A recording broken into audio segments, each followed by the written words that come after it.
નમસ્કાર, આપ જોઈ રહ્યા છો મંતવ્ય ન્યૂઝ. આપની સાથે હું છું જિજ્ઞા. મજબૂત મનોબળ, દ્રઢ સંકલ્પ અને રાજ્યને નવી ઊંચાઈ સુધી લઈ જવાની ઈચ્છા શક્તિ, આ શબ્દોનો સમન્વય એટલે વર્તમાન વિજય રૂપાણી સરકાર. વેપાર ક્ષેત્રે રાજ્યને દેશમાં સર્વોપરી બનાવવાના સ્વપ્ન સાથે રૂપાણી સરકારે જાહેર કરી નવી ઔદ્યોગિક નીતિ, જેમાં નવા ઉદ્યોગો માટે જમીન, ઉદ્યોગોને સબસિડી અને મધ્યમ તેમજ નાના ઉદ્યોગોને અનુલક્ષીને ઘણી જાહેરાતો કરાઈ છે. નવી ઔદ્યોગિક નીતિ કઈ રીતે ગુજરાતને વિકાસનું ગ્રોથ એન્જિન બનાવશે અને કઈ રીતે આ નવી નીતિ ઉદ્યોગકારોને સફળતાના શિખરો સર કરાવશે તે અંગે વિસ્તારથી જોઈશું અમારો આ અહેવાલ. ગુજરાત એક એવું રાજ્ય જેના નામ સાથે જ વેપાર શબ્દ જોડાઈ ગયો છે. ગુજરાત એટલે વેપાર અને વેપાર એટલે ગુજરાત. આ જ ઓળખને આગળ ધપાવવાનું કામ કર્યું છે વર્તમાન વિજય રૂપાણી સરકારે. તમે નહીં માનો, પરંતુ આખા દેશમાંથી 17% ઉદ્યોગોનું ઉત્પાદન તો એકલા ગુજરાતમાં જ થાય છે. આની પાછળ ગુજરાતના વેપારીઓ, ઉદ્યોગ સાહસિકો, મજૂરો અને તમામ લોકોનો સિંહ ફાળો તો છે જ, પરંતુ ગુજરાતને વેપારના ક્ષેત્રમાં હરણફાળ ભરવામાં મદદરૂપ થાય છે રાજ્ય સરકારની ઔદ્યોગિક નીતિ. આજે આપણે ગુજરાતની નવી ઔદ્યોગિક નીતિની જ વાત કરીશું અને સાથે સાથે એ પણ જાણીશું કે આ નીતિથી ઉદ્યોગોને શું ફાયદો થાય છે. તો ગુજરાતમાં ઉદ્યોગોને પ્રોત્સાહન આપવા અને ઔદ્યોગિક વિકાસને વેગ આપવા હેતુ ઔદ્યોગિક નીતિનો અમલ કરાવવામાં આવે છે. વર્ષ 2015 થી 2019ની મુદત પૂર્ણ થતાં મુખ્યપ્રધાન વિજય રૂપાણીએ નવી ઔદ્યોગિક નીતિ 2020 જાહેર કરી છે. આગામી 5 વર્ષ માટે અમલી બની છે ગુજરાત ઔદ્યોગિક નીતિ 2020. આ ઔદ્યોગિક નીતિથી સૂક્ષ્મ, લઘુ અને મધ્યમ ઉદ્યોગોને વ્યાપક પ્રોત્સાહન મળ્યું છે. ખાસ કરીને મોટા ઉદ્યોગો માટે પણ આ ઔદ્યોગિક નીતિ 2020 લાભદાયી નીવડશે, તેમાં કોઈ બેમત નથી. ટેક્સટાઇલ, હીરા અને ફાર્માસ્યુટિકલ સહિતના ઉદ્યોગો પણ આ નવી નીતિ વેગવાન બનશે. ખાસ વાત એ છે કે 2015ની અમલી ઔદ્યોગિક નીતિ કરતાં આ વખતે ઘણા નવા મુદ્દાનો સમાવેશ નવી નીતિમાં કરવામાં આવ્યો છે. આ નવી ઔદ્યોગિક નીતિની સૌથી મોટી હાઇલાઇટની વાત કરીએ તો આમાં પ્રથમવાર ઉદ્યોગોને કેપિટલ સબસિડી અપાશે. ઔદ્યોગિક નીતિ 2020માં થ્રસ્ટ એરિયા અને સનરાઇઝને પણ મહત્વ અપાયું છે. મોટા ઉદ્યોગોને લીઝ પર સરકારી જમીન મળી શકશે. સાથે જ ઔદ્યોગિક નીતિ 2020માં રોજગારીની નવી ક્ષિતિજોના દ્વાર પણ ખુલ્યા છે. આમ એક રીતે કહીએ તો ગુજરાતની ઔદ્યોગિક નીતિ 2020 દેશ માટે પ્રેરક બની રહી છે. નિષ્ણાંતોનું માનીએ તો ઔદ્યોગિક નીતિ 2020 ભારતનું ઔદ્યોગિક એન્જિન બને, નવાઈ નહીં. સહાયની અંદર આપણે જોવા જઈએ તો સૌથી વધારે જે પહેલાં નહોતું, કેપિટલ સબસિડી આ વખતે આપવાનું નક્કી કર્યું છે. એટલે ઉદ્યોગની અંદર ક્ષેત્રવાઇઝ કોઈ 100 કરોડનું રોકાણ કરે તો એને 10% કે જે નક્કી કરેલું હોય એ પ્રમાણે એને વર્ષોની અંદર એ પૈસા પાછા મળે. પહેલાં જીએસટીનું રિફંડ આપતા હતા, એટલે ટેક્સ ભર્યા પછીનું રિફંડ આપતા હતા. પરંતુ જીએસટીના કાયદા આવ્યા પછી એમાં થોડી મુશ્કેલીઓ વધી હતી, એટલે આપણે કેપિટલ સબસિડી આપવા નક્કી કર્યું. બીજું જોવા જઈએ તો એમએસએમઈને ભાર આપ્યો છે. એમએસએમઈની અંદર કેપિટલ સબસિડી, વ્યાજ સહાય ઉપર રિસર્ચના, પછી માર્કેટના એમને બનાવો હોય તો માર્કેટના, એ લોકોને સ્ટાર્ટઅપ હોય તો સ્ટાર્ટઅપના, એમ કરીને એમએસએમઈ સેક્ટરને જુદી જુદા રીતથી રાજ્ય સરકારે મદદ કરવાનો નિર્ણય કર્યો છે. અને સૌથી નવો જો વિષય કયો હોય એ વિષય છે કે જમીન મળવું મોટા ઉદ્યોગો માટે સૌથી અઘરો વિષય હતો. એટલે આ વખતે સરકારે નક્કી કર્યું છે કે સરકારી કોઈ જગ્યા હોય, પડતર હોય અને ત્યાં મોટા ઉદ્યોગને આવવું હોય તો લાંબા ગાળાની લીઝ ઉપર ભાડા પટ્ટે આપણે એમને જમીન ઉદ્યોગ કરવા માટે આપીશું. હજુ ઘણા લોકોને ખબર નહીં હોય કે રાજ્યની નવી ઔદ્યોગિક નીતિથી શું ફાયદો થાય છે અને શા માટે આ નીતિ ખૂબ જરૂરી છે. કેટલાક આંકડાઓ હવે અમે કરીશું, જે જોયા સમજ્યા બાદ તમે પણ કહેશો કે વિજય રૂપાણી સરકારની નવી ઔદ્યોગિક નીતિ કેવી અસરદાર છે. Textile, auto components, chemicals, pharmacy, plastic સહિતના અનેક ઉદ્યોગ માટે ઔદ્યોગિક પોલિસી લાભદાયી પુરવાર થાય તે મુજબની જોગવાઈ તેમાં કરવામાં આવી છે. ઔદ્યોગિક નીતિના કારણે ગુજરાતે પાછલા વર્ષની તુલનામાં વર્ષ 2019-20માં FDIના ઇનફ્લોમાં 240%નું સૌથી વધુ નેશનલ ઇન્ક્રીમેન્ટ મેળવ્યું છે. ઔદ્યોગિક નીતિના કારણે ભારત સરકારની નેશનલ સ્ટેટિસ્ટિકલ ઓફિસ દ્વારા જાહેર કરાયેલા સર્વે રિપોર્ટ પ્રમાણે સમગ્ર દેશમાં ગુજરાતમાં બેરોજગારીનો દર સૌથી ઓછો 3.4% રહ્યો છે. વિજય રૂપાણી સરકારનો ઉદ્દેશ છે કે રાજ્યમાં બેરોજગારી દરના આંકડાને હજુ નીચે લાવી વધુમાં વધુ યુવાનોને નોકરી મળે તેવો છે. સરકારનો આ ઉદ્દેશ પૂરો કરવાની ક્ષમતા ઔદ્યોગિક નીતિ 2020માં છે. વર્ષ 2014-15થી આજની સ્થિતિએ ગુજરાતમાં સૂક્ષ્મ લઘુ અને મધ્યમ ઉદ્યોગોની સંખ્યામાં 60% વધારો થયો છે. હાલ ગુજરાતમાં 35 લાખ સૂક્ષ્મ લઘુ અને મધ્યમ એકમો છે. ત્યારે નવી ઔદ્યોગિક નીતિના કારણે ઉદ્યોગોની સંખ્યામાં વધારો થશે. ઔદ્યોગિક નીતિની સિદ્ધિ જોઈએ તો સ્ટેટ સ્ટાર્ટઅપ 2018માં ગુજરાતને પરફોર્મર સ્ટેટની માન્યતા પ્રાપ્ત થઈ છે. તો વર્ષ 2019માં ભારત સરકારના વાણિજ્ય મંત્રાલય દ્વારા leads logistic is across difference states ઇન્ડેક્સમાં ગુજરાતે પ્રથમ સ્થાન મેળવ્યું છે.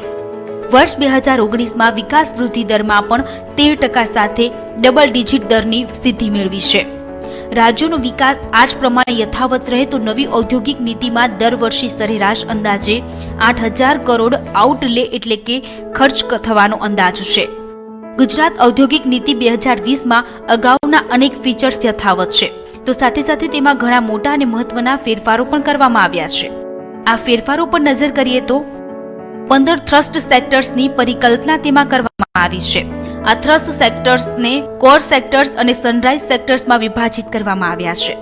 થ્રસ્ટ સેક્ટર એટલે કયા ઉદ્યોગો પર ભાર મૂકવો અને બીજું સનરાઇઝ સેક્ટર એટલે કે જે ઉદ્યોગો ગુજરાતમાં આવ્યા નથી અને ગુજરાતમાં લાવવા પ્રયાસ કરવા સહિત મૂડીરોકાણકારોને આકર્ષવાનો પ્રયાસ કરવો.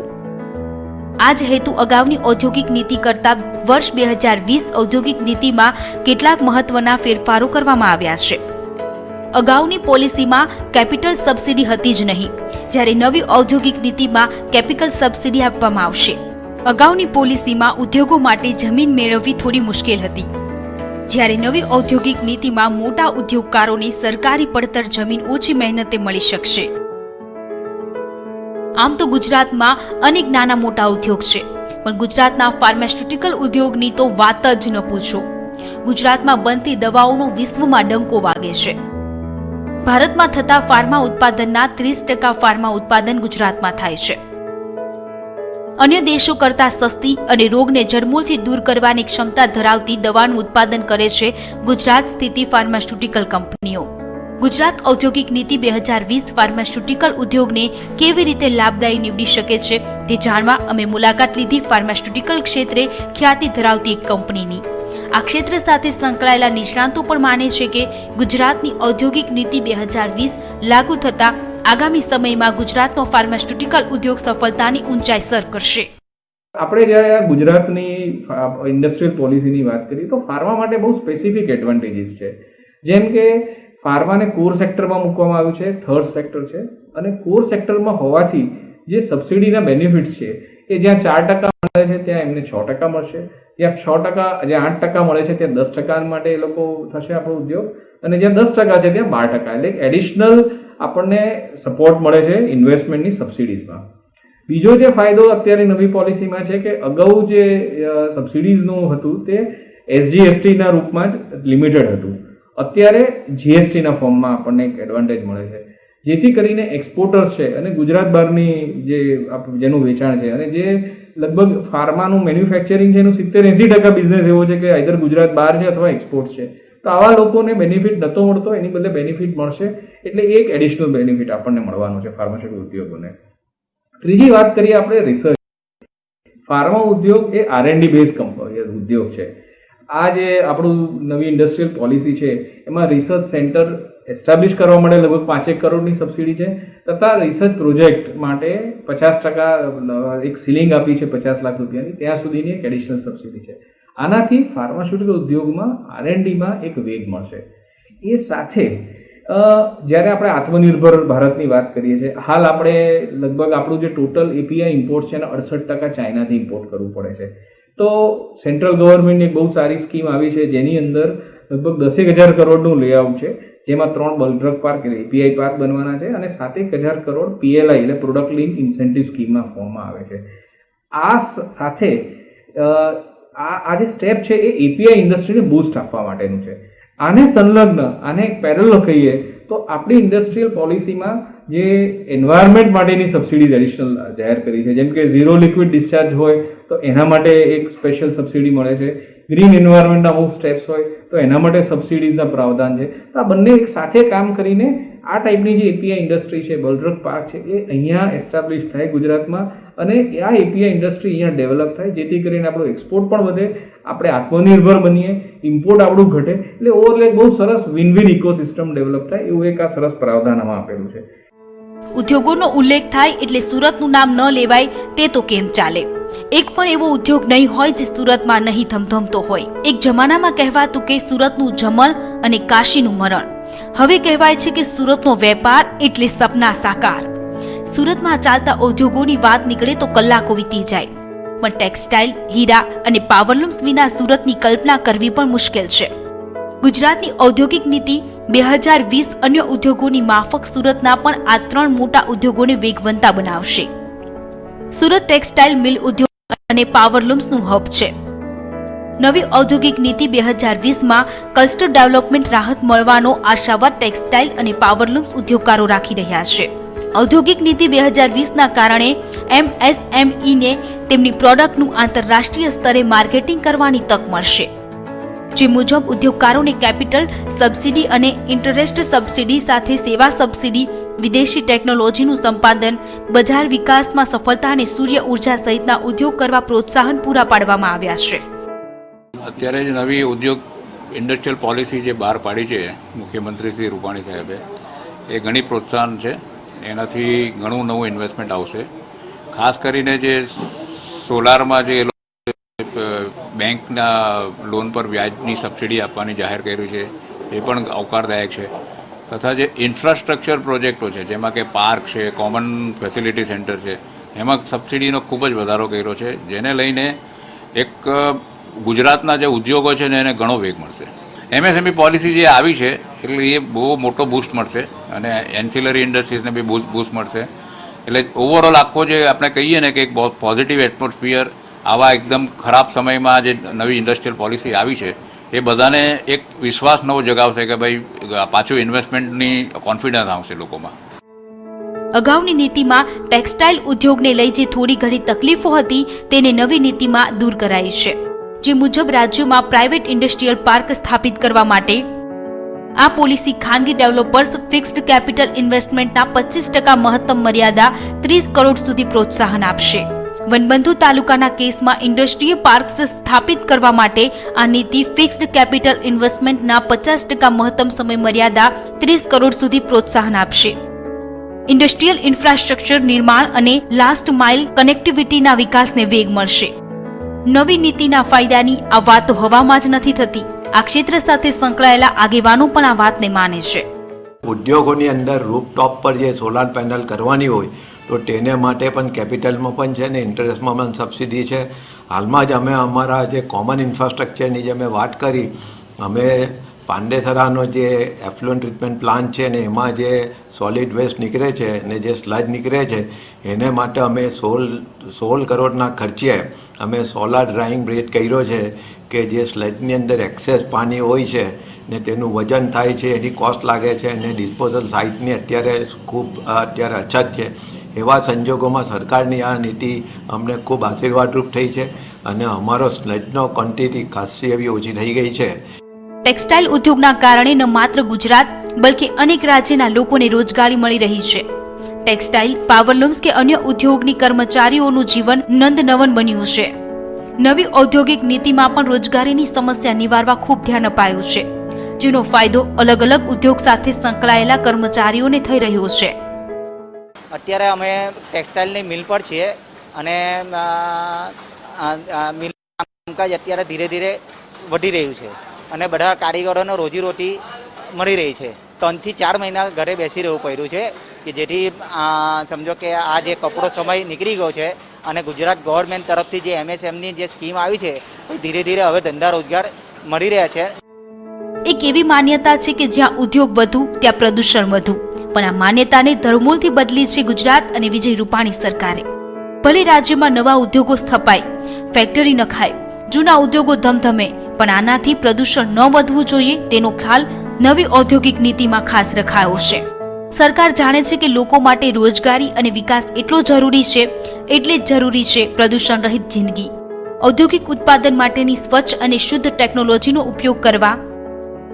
ઔદ્યોગિક પોલિસી 2020માં MSMEને પ્લાન્ટ અને મશીનરીની કિંમતના 35% અને મોટી ઔદ્યોગિક એકમોને પ્લાન્ટ અને મશીનરીની કિંમતના 10% મહત્તમ ₹35 લાખ સુધીના પ્રોત્સાહન આપવામાં આવ્યા છે.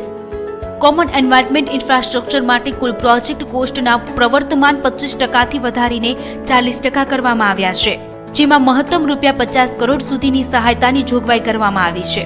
ગ્રીન ઇન્ડસ્ટ્રીયલ એસ્ટેટ્સમાં ફેરવવા માટે પ્રોજેક્ટ કોસ્ટના 25% અથવા મહત્તમ 25 કરોડ સુધીની નાણાકીય સહાય આપવાની જોગવાઈ કરવામાં આવી છે. ઓછામાં ઓછા 10 MSE એકમ દ્વારા સ્થાપિત સ્પેશિયલ પર્પઝ વ્હીકલના કોમન બોઇલર પ્રોજેક્ટને ફિક્સ્ડ એસેટ્સના ખર્ચના 50% જેટલું ઇન્સેન્ટિવ ₹2 કરોડની મર્યાદામાં આપવામાં આવશે. હવે તમે જ કહો, જે ઔદ્યોગિક નીતિમાં આટલું ધ્યાન રખાયું હોય ત્યારે પ્રદૂષણનો કોઈ પ્રશ્ન ઉઠવાનો સવાલ જ ક્યાં રહે છે?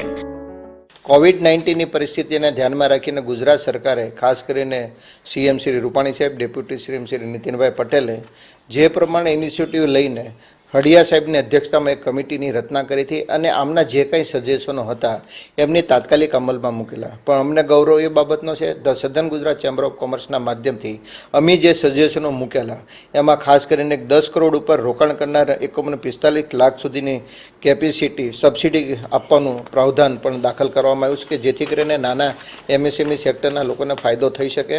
બીજું, જેમ્સ એન્ડ જ્વેલરી સેક્ટરની અંદર જે લોકો એક્ઝિબિશનની અંદર ભાગ લેતા હોય છે એ લોકોને પણ સ્ટોલ માટે 2 લાખ રૂપિયાની સહાય આપવાનું પણ આ MSME સેક્ટરની નવી પોલિસીની અંદર ડિક્લેરેશન કર્યું છે.